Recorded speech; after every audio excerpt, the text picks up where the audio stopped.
In this black and white photo editing tutorial, I'm going to share with you some of my favourite methods for converting a colour photo into a powerful and impactful black and white in Adobe Lightroom.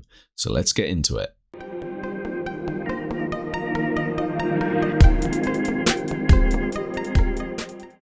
So as you can see here, we're actually in part of my landscape photography library, and as you can see from a few of the photos here, I just love black and white conversions. So today what I'm going to show you is how I convert this photo here into something more like this. I much prefer the black and white, and when I took the color version, I had in my mind that this was going to end up as a more sort of ethereal and emotive black and white image like this. So within this video, we're going to take a look at the basic panel and how I utilize that. With black and whites, the contrast, clarity, and the dehaze sliders are all really powerful. So we'll talk about those as well. We'll also look at the actual conversion. So once we're in black and white, using the color sliders to convert the different tones and luminosities. Another really powerful tool to use is the localized adjustments, and we'll look at those as well. So the first thing we're going to do is actually duplicate this. So let's create a virtual copy. And now this is what we're going to work with. Now the process that I did just before recording this here that we can see, we may end up with something slightly different to that. And that's one of the things I love about post-processing your images, is that it's a kind of fluid dance of artistry. You're not just replicating something that's very technical. Sure, you're using the same processes and everything, but just depending how you're feeling, depending how you want to process it on that particular moment, the result might be quite different. I recently heard a really good quote that sort of encapsulates that ideology, and that is that the raw capture, that is the composition, as if we're talking in musical terms. The raw capture is the composition, and the post-production, the editing, is the performance. And so going from our composition, the written music that doesn't change, how we perform that piece, how we edit it, alters depending on our artistic vision at that particular moment. And I really like that. So first of all, let's come over to the Basic tab in the Develop module and just drop that down. Our color profile at the moment is Adobe Color. So we're going to change this to black and white, and we could use Adobe Monochrome, or we can come down and browse for a different profile which we might find more appropriate. Now as you flick through these, the black and whites will actually change, and usually I'd really recommend having a play around with these. Like black and white 3, I actually really like this as a starting point because we've got quite an ethereal look, almost like a snowy look to the trees in the sort of top right there. I quite like that. Let's see, let's flick through these. Doesn't hurt just to have a look. Like this is quite a nice faded vintage kind of look, but I like to start with quite a lot of dynamic range in my image, the whites to be pure white, the blacks to be pure black. So it's either black and white 03 or sticking with a monochrome. Well, I think straight away black and white 03 is doing a lot more for us. If we want to fade that off or put it on, we can do that. We don't need to be at 100%, but let's just ease this off somewhere there for now, and we'll close that. So that's our profile done. Now we're going to come down to the exposure and look at that. I'm pretty happy with the way this is exposed. As you'll see, the histogram is pretty well represented from the blacks through to the whites. But one thing we would want to do is pull those blacks down until we're creating a pure black. Now keep your eye on these little triangles, top left, top right of the histogram, and as I pull this to the left, watch the one in the top left, that triangle suddenly becomes highlighted. Now, what is that telling us? That's telling us that we're starting to clip at the black point, and we're already clipping at the white point. You can either hover over to see where we're clipping, or alternatively, you can click them or press J. J turns those warnings on, so we can see the red represents this is where we're clipping with the white. So if I push the whites even further, that red area kind of grows. If I pull the blacks down, we will start to see that black clipping even further. Now in black and white, I'm certainly not afraid to actually push some of my tones just to a pure black and some of them to a pure white. I feel if you want to get a nice contrasty image, you need to embrace the fact that a black and white has pure black, has pure white. The contrast slider, you would think, yes, we should push that to the right because we want to add contrast in our black and white. But in actual fact, in this instance, and in many others as well, I find going to the left and reducing contrast is actually beneficial for the tones, because you can see as I've pushed it to the left all the way, just for demo purposes right now, you can see that we have flattened out the greys, flattened the curve. It's a less contrasty image, but the dynamic range seems to be I don't know what the word would be, but we've got more dynamic range, right? You can see more detail there. So we don't need to go all the way, but you can see that it is recovering some of those highlights and shadows as we go to the left. So let's actually do that. I'm currently happy with the black and white points, so I'm going to press J again just to remove those markers. And we're already well on our way to creating a nice image here. Usually I'll be taking my highlights to the left to sort of recover detail, but in this instance, because we've got this lovely foggy ethereal feel, I might want to take that to the right to actually enhance that. But again, for this one, I'm actually not going to address that to brighten that with that. I'm going to do that with a localized adjustment very shortly. Now if we grab the shadows, let's see what that does for us. It's often worth pushing things all the way to the left and the right, and you really get a sense of which areas are being affected, which tones are being affected, and what it's doing for them. Now, I like the fact that as I push it to the right, this area in the trees on the left-hand side is brightening up, but I don't like what it's doing to the rest of the image. So let's double click on the arrow itself to reset it. Love that little hack there. We're going to address this area, which looks very dark and takes your eye there. It's a light thief, if you will. We're going to address that with localized filters. Now, what I want for this image is for our eye to be led in even more with these nice leading lines.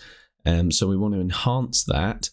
The mottled effect that we get with the brightness and shadows on the leaves, I find that kind of distracts from the nice soft feeling that we've got to this misty scene. So we want to minimize that.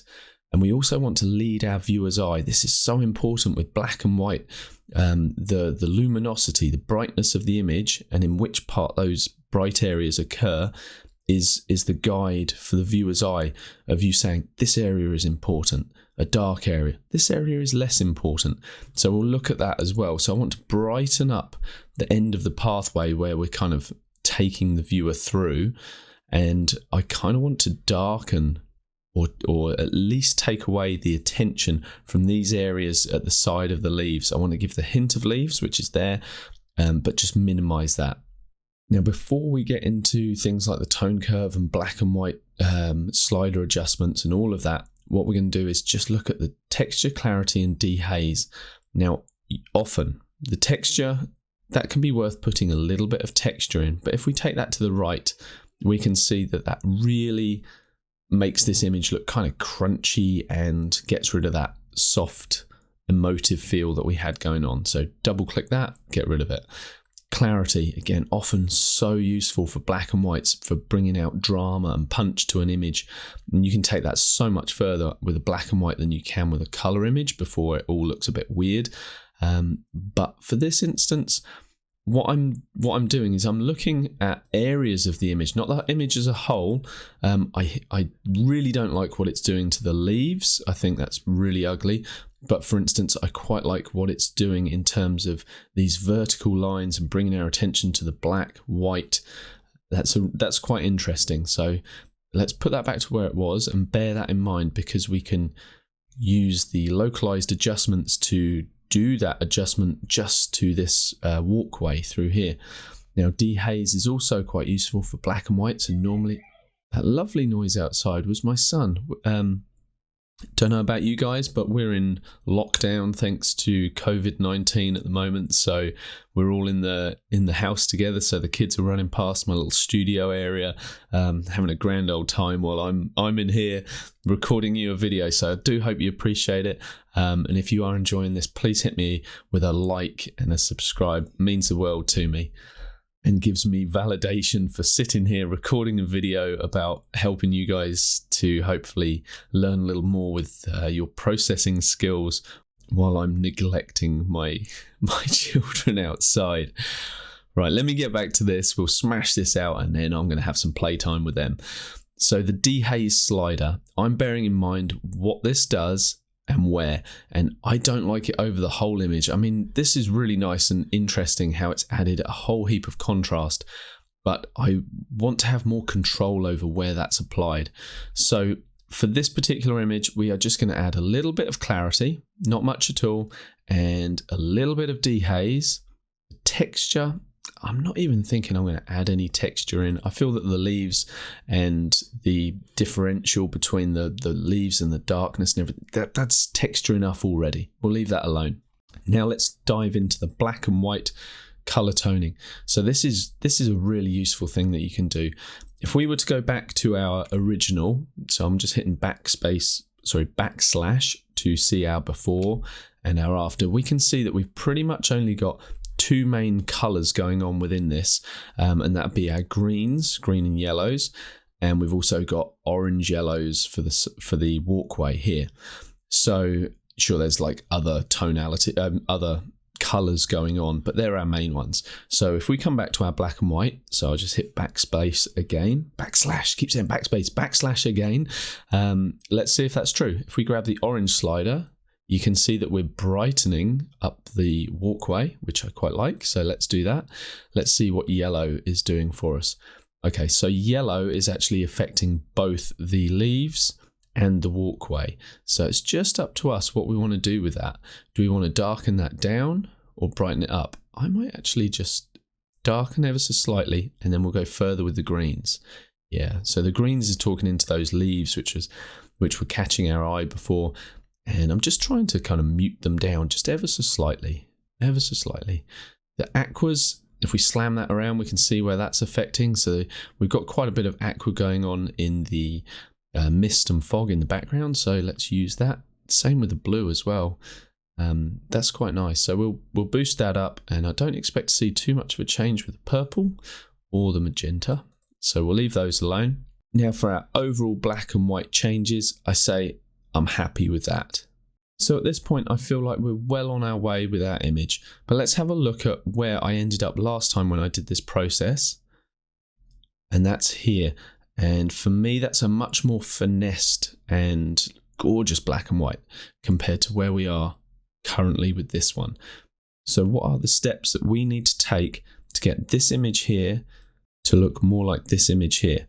Well, first of all, let's see where we've come from. So if we duplicate this by going create virtual copy, let's reset it and just turn it into a basic black and white by clicking black and white. So that is Lightroom's just bog standard sort of desaturation or turning it into a black and white.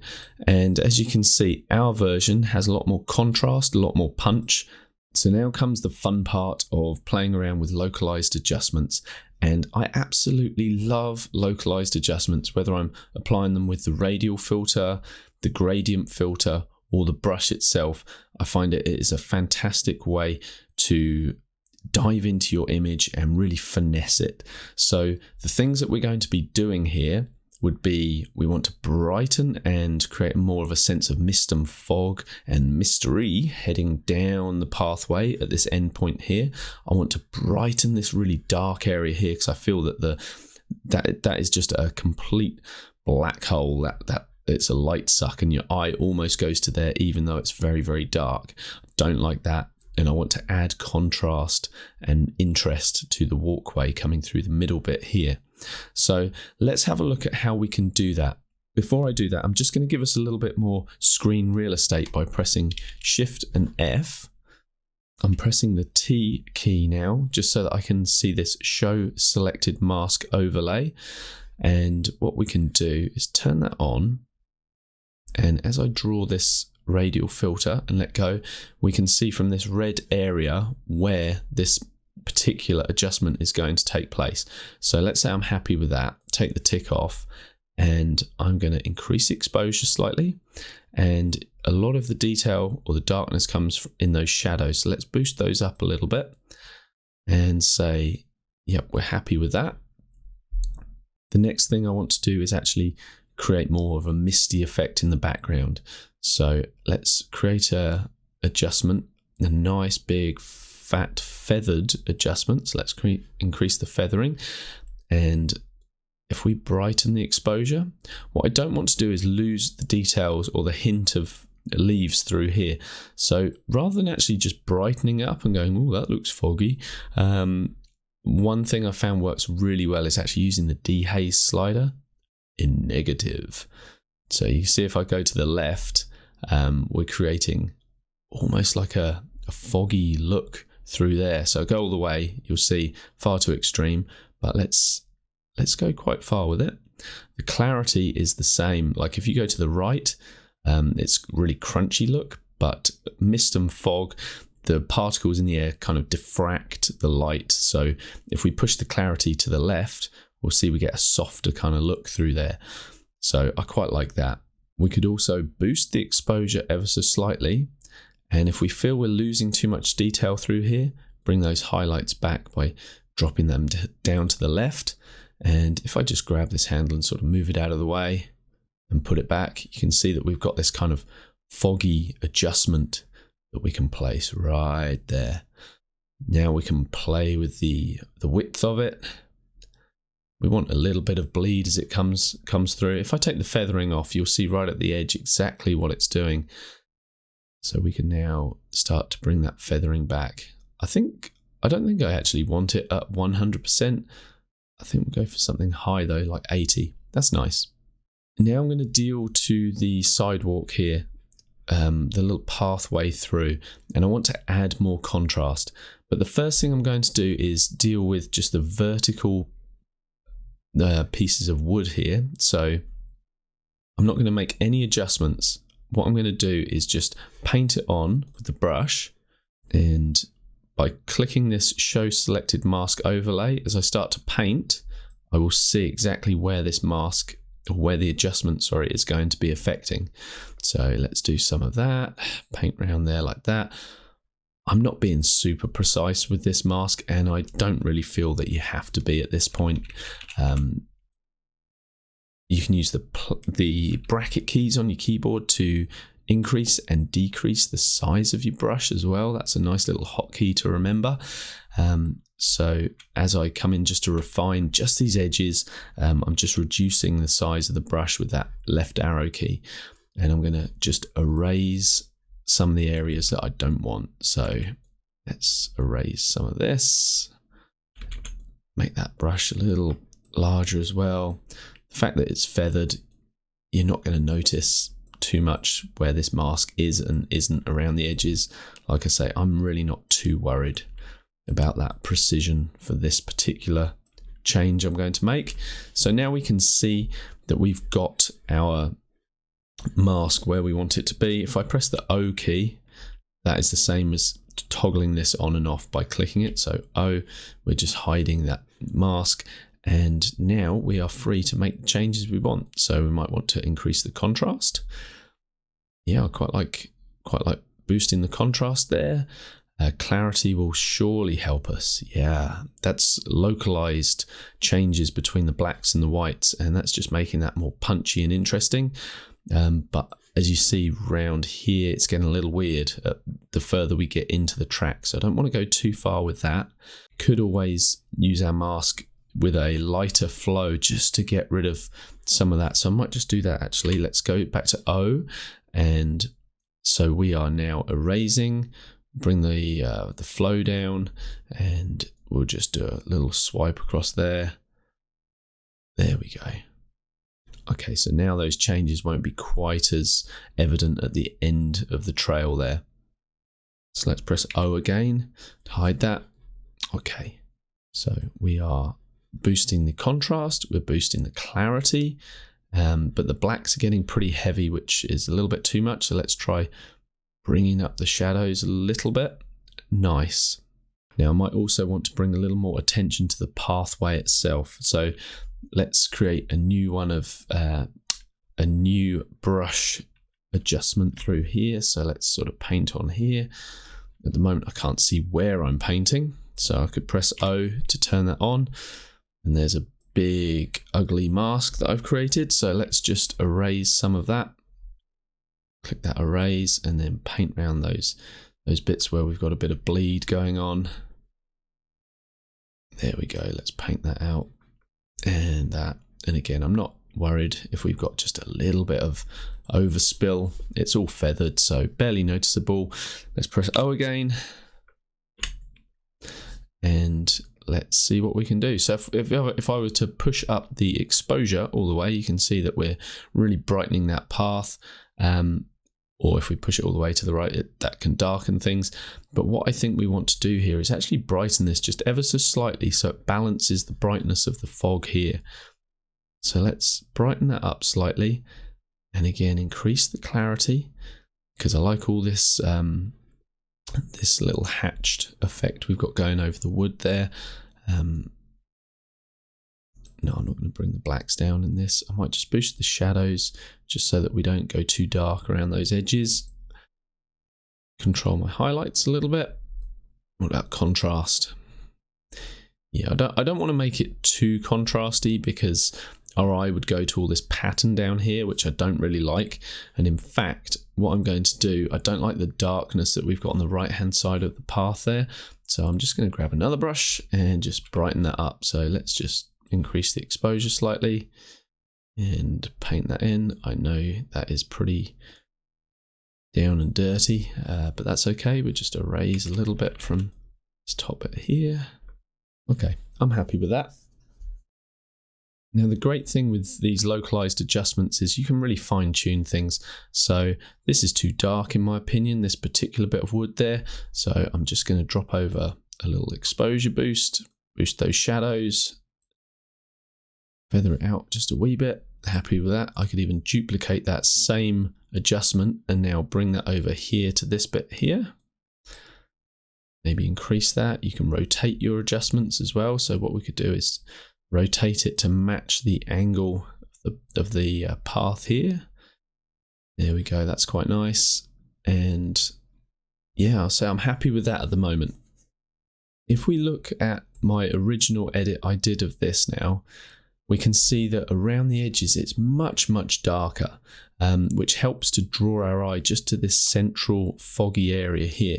So let's see if we can't do something similar here. So let's go back to our original, and we can see we are much brighter than what I'd done originally.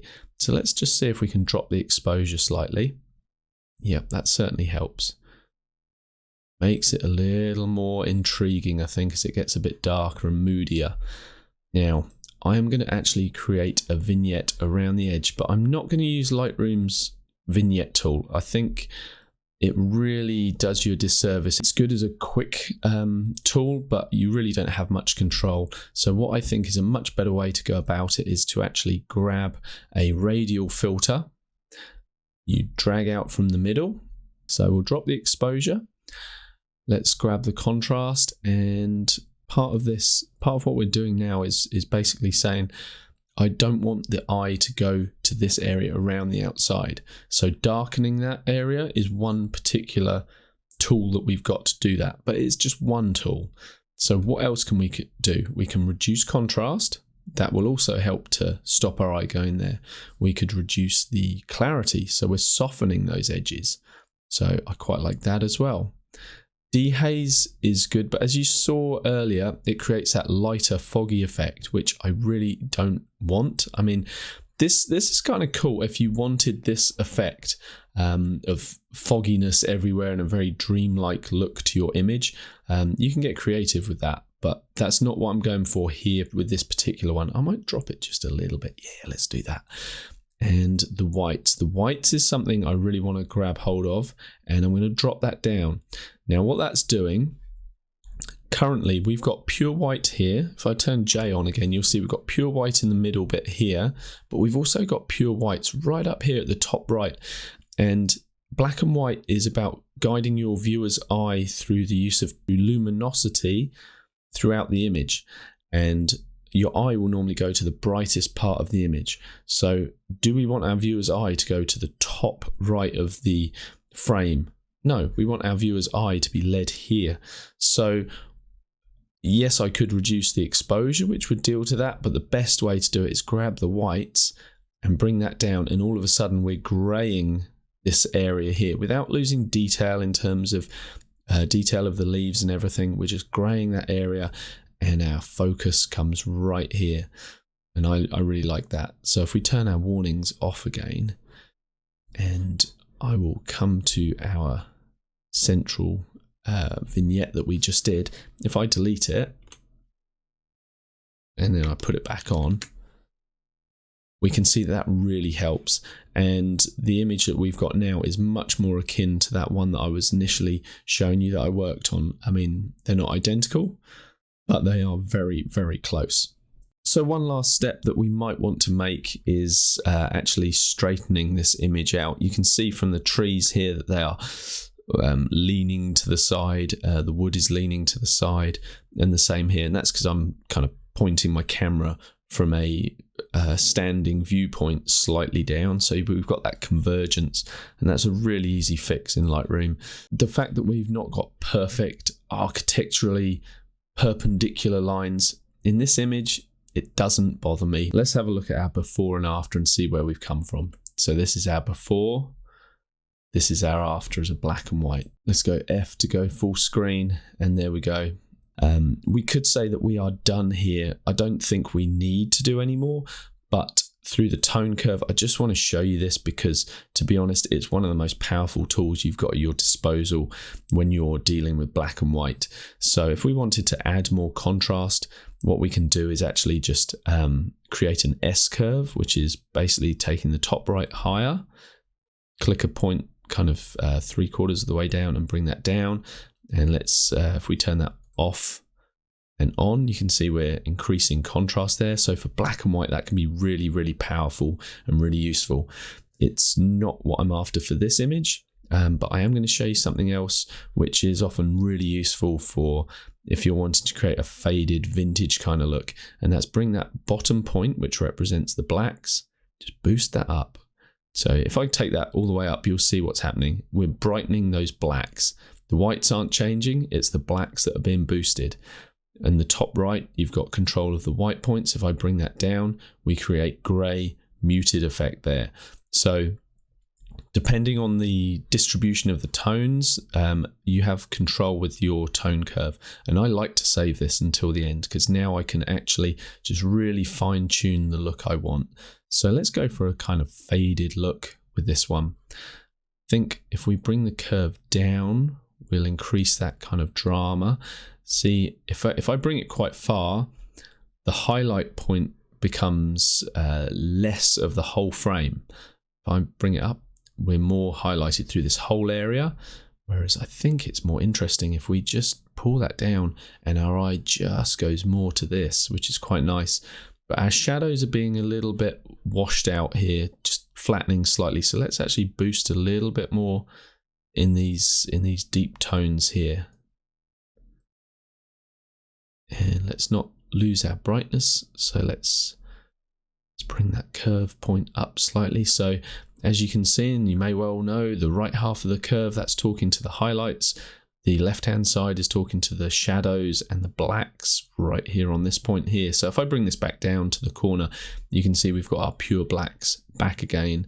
But I'm actually just wanting to not bleach them out, but just lift those slightly. So let's call that done. So we could look at our before and after without the tone curve by toggling this switch here. That's our before, a very bleached and foggy look. Put that on, and I think we've got a more mystery and intrigue drawing our eye to this area here. Now, depending what kind of a perfectionist you are with your imagery, you could either say, I'm happy with that, I feel that's a really nice black and white conversion, or like me, you can take things just one step further just to really finesse things. And I love a particular plugin I've got, which is called Luminar. I use Luminar 4. So I go edit with Lightroom adjustments and click edit, and Luminar 4 starts to load up. The reason I bring it into here is just purely there are some tools within Luminar 4 which can give you a certain look that you're just not able to get through Lightroom. So one of them is the structure tool. I really love the AI structure, so let's dive into that. Might not be appropriate for this because we've tried to create quite a bit of softening, but if I just slam that slider around, you'll see what it's doing. I mean, you might want to actually decrease the structure slightly just to enhance that softness, but I'm quite liking just reintroducing just a little bit of structure. I feel we're still creating a nice soft ethereal look, but the other tool, I mean, we could look at vignette, for example. There's no harm once you're in here just having a little play around. So dramatic, let's see what dramatic does for us with a black and white. So you can see this is not right for this particular image, but it is a fantastic addition for some black and whites. You can really push the drama with that particular tool, but I'll leave that where it is. The one that I wanted to come to is actually mystical, because it creates a nice softening of the image, but done while it's actually also increasing contrast. So I really love that. If we do go too far with the look, let's say we've put quite a bit of mystical on, we could even add some fog. Let's put some fog in there and then just mask it in. Let's say brush it around, say the path here, just so that we're getting like a bit of a foggy kind of look on the path itself, as if the fog is low lying and staying there. And now we said, do you know what? We've gone too far with that. We can just come into this layers tab here, and just like in Photoshop where you can reduce the opacity of the layer, you can do the same with Luminar. So this is without anything, this is with everything, and we can just bring that back to somewhere where we feel we're happier with it. So let's say somewhere around like 70%. Yeah, I'm happy with that. And then you just click done and apply, and the image will be exported as a TIFF, taken back into Lightroom. So there we go, that's back in Lightroom. So if we look at what we'd created within Lightroom, and then what we just did now, it's very subtle between the two. So that's in Lightroom, a little bit more crunchy, and through Luminar we just enhanced the contrast and also softened the image all in one. So I think that's a win-win. If you want to get hold of a copy of Luminar, by the way, there is a link in the description below, and you can get a discount with the code @Sky10, providing there's no other promos on at that moment. Well guys, I'm going to say I'm really happy with that. So we've basically come from a color version here to our black and white conversion in Lightroom, which on its own I think was a really strong conversion. Very happy with that, and we've just taken it just to that very next level with Luminar 4. So I'm very happy with that image, and I hope you guys have enjoyed following along. So if you've learned something today, let me know in the comment. Give me a bit of appreciation, taking time away from the family. So share some love, give me a like, thumbs up, and I will see you in the next video. Thank you very much, guys. Have a great day. Bye-bye.